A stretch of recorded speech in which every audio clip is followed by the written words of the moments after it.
काहे रोता रू कोनो बात बका बोला बोला काहे रोता रू चैत के महीना में सवेरे ओई तारा दुआर पर तो देखत है जे गोबर फेंकत रू 12 बजे नहीं तो देखत है जे गोबर पाथत रू ए बेर नहीं तो देखो जे लेड़ी बीनत रू हाँ ए बेर नहीं तो देखत है लेड़ी बीनत री कौर करे खाती बकरी के लेड़ी 10 दबेंगा काहे ताके लो तू कोनो बढ़िया ओझा से दिखाओ। अच्छा तारा आंख में पीलुआ ढुगल सही नु एगो होले सन गोबरौर वाला। अच्छा काहे रो तरू बताओ तो बोला ए दीदी रह उतार भाई हुआ हम दीदी हैं या उतार भाई हुआ। अच्छा दीदी ते कले हम कनिया भाभी तो देवर बन के कनिया की ननद बन के कनिया रे आधे दिन बन के अब हाला दीदी के चीजा आ 3 जना जीजा जी बड़े लौकत बताओ जेकर विषय में 10 बार से पूछ लो 3 जना से खाइन पियन बा काहे रो तरू बताओ तो चैत में। ए दीदी सबके राजा जी घरे आ गइलन। अच्छा हमार राजा जी घरे आवे के नाम नइखे धरत। बतावा चाना मौसरी खेत में धरल बा। हाँ हम राजा जी के फोन कैनी ह हम राजा जी के फोन कैनी ह लेकिन राजा जी साफ हमर माना कर देनी ह कहनिया कि हम घरे ना आए। हो सके तो तू हमरा ओर से तनी बतिया ल। बताओ ओइते तोड़ा कितना पागल बा पेड़ वइते आ तारा देह में लगवइते 3 साल से न खनावत बेचारी कितना पीरवा मारत आरो पीरा मारत मारत पीरवा हो गइल बाड़ू कैसन तहर बाप सरवा बा ओकरा से बियाह क देल बा। बताओ 10 बाबा 3 साल गइले हो गइल बा नतीरा मवा के 3 साल में कितना जंगल झाड़ भइल भालो आसे 3 साल में अगर कटबा तो 3 बोझा राड़ी अरे सुसुकी रोवे गोरी रे मत रोवा तार भाई बोलावे आइल बड़े भेंट कलो कला कला कलो छुला बोला के ले जाए खाती आइल बड़े लगा ले गोली लगाओ आ देखी कैसन हमार हित बड़े ऊ कहत रहे जे चल ना हमरा संगे रे जाए दादा हैं कितना सीधा तू हीरा आदमी हुआ। अरे सुसुकी रोवे गोरी रे आइल चैतावा के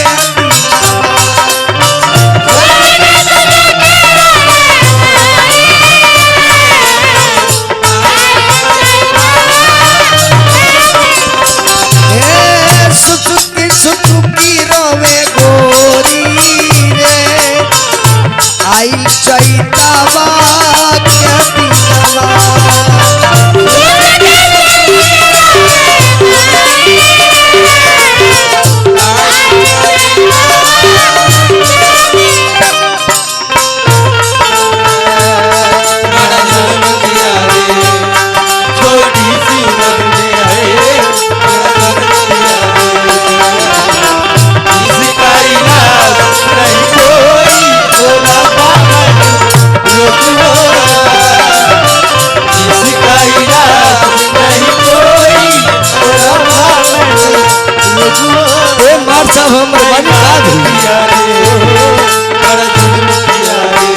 इंटर कॉलेज का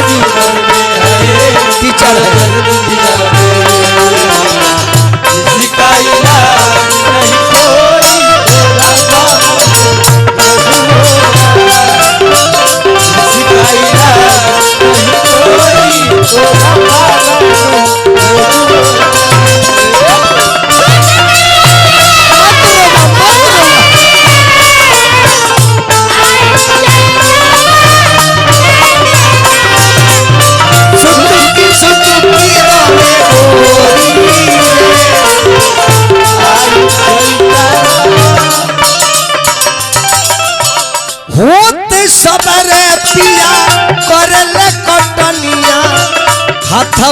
लेके जाले हसुआ गतनिया लेके डाले हसुआ गतनिया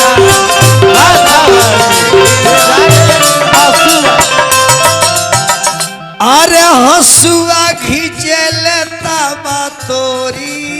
रे हसुआ खींचेले तबा तोरी रे आइल चैतवा के दिनवा हसुआ खिचले तबा तोरी रे आई चैतवा के दिनवा ए सुटुकी रोवे गोरी रे आइल चैतवा के दिनवा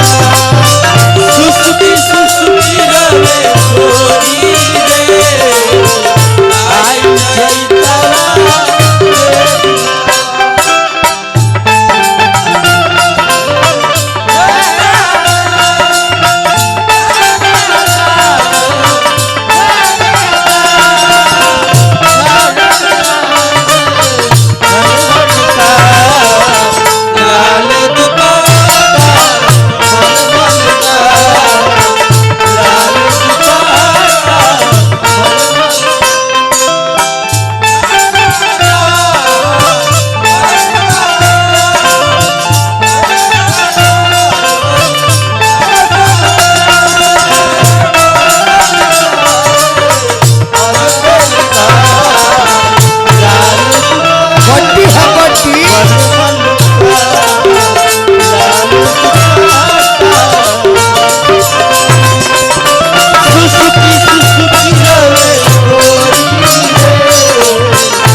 बाल्टी में डरले रहनी हरिहर दुनिया बाल्टी में डरले रहनी हरिहर बाल्टी में डरले रहनी माथवा पलकी गई पानी ले गई दतुआ ले गई सतुआ ले गई हरिया में ले रनी सतुआ चटनिया पनिए में डाली करा नीम के ततुअनिया पानिया में डाली नीम के ततुअनिया पानिया में डाले बानी नीम के ततुअनिया आम के चटनिया भरी कटोरी रे आम के चटनिया भरी कटोरी रे आम खइबे दसत बाबा ए चटनी खइबे आम के तू हमरा ही आओ तारा कहीं टिकोड़ा बेरा लौकता हमरा यहाँ हेते हेते फरल बा तार नहीं के विश्वास तो तू सवेरे चल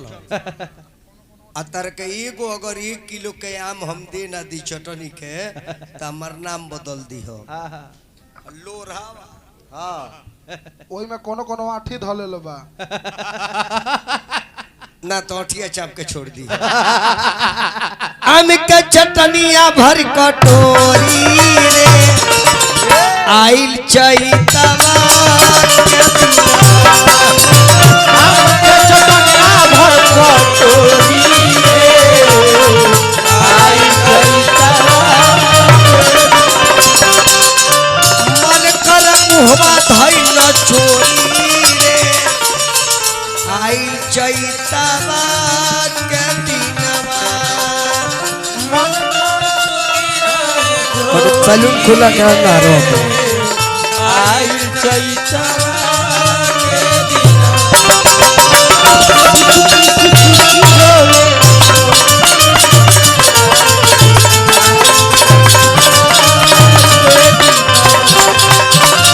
वाह वाह आई